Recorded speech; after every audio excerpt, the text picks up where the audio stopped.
Have you been told to avoid tomatoes because you have chronic kidney disease?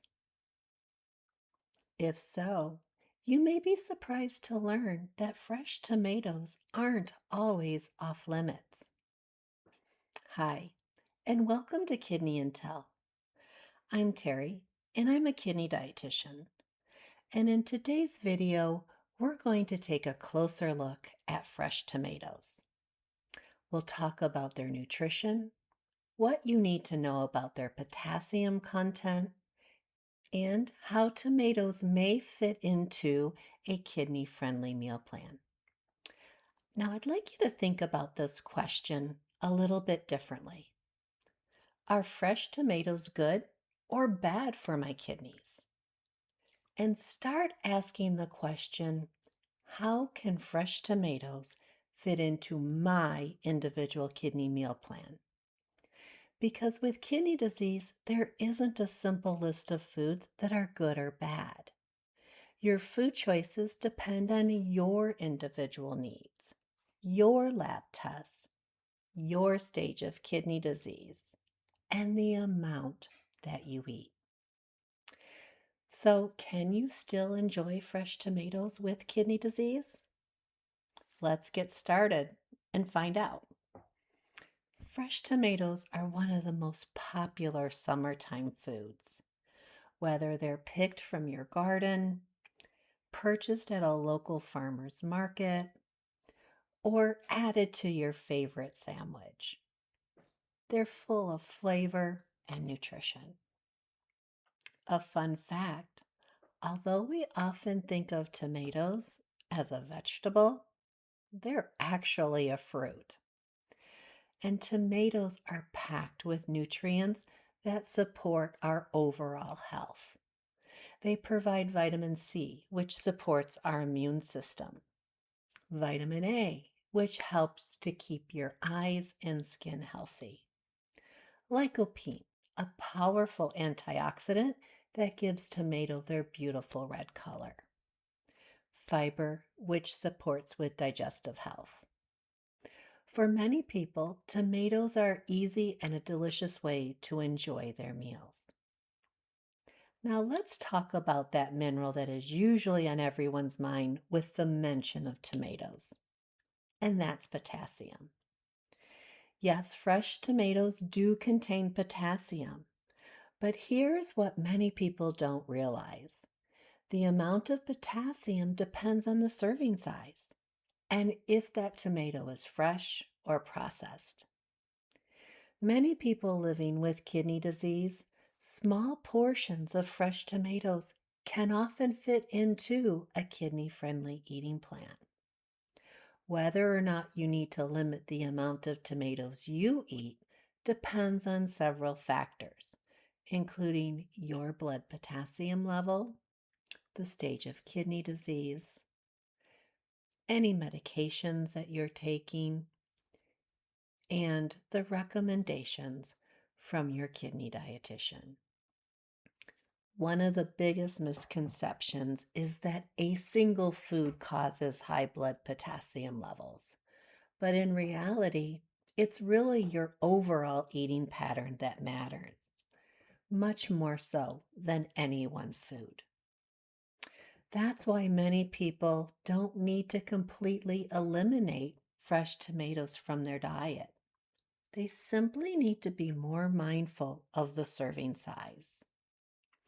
Fresh tomatoes are naturally lower in potassium per serving than many processed tomato products. Because when tomatoes are cooked down or processed, that potassium becomes more concentrated in that product too. Let's take a look at this chart showing the different amount of potassium in fresh and various processed tomato products. Now, a serving size for each of the tomato products is a half a cup, but look at the huge range of potassium. A half an inch sliced tomato has about 64 milligrams of potassium, while a half a cup of canned tomato paste is 1,221 milligrams of potassium. That's a huge difference and really can impact your potassium levels if you need to watch your potassium intake. You always want to look at the nutrition facts on the product label for the exact amount of potassium. So instead of asking your kidney dietitian, "Can I eat tomatoes?"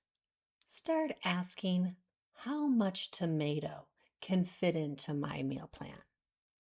For many people, enjoying tomatoes in moderation can be part of a healthy kidney diet. Here are some examples: having a slice of tomato on a sandwich, a few cherry tomatoes tossed in a green salad, or one small tomato served with lunch. Remember, kidney nutrition isn't usually about completely avoiding foods.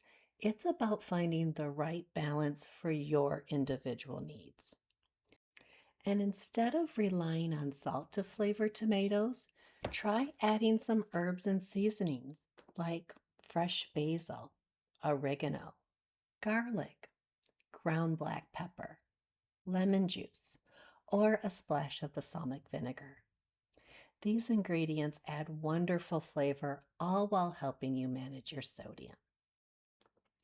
Let's clear up a common myth that if you have kidney disease, you can never eat tomatoes.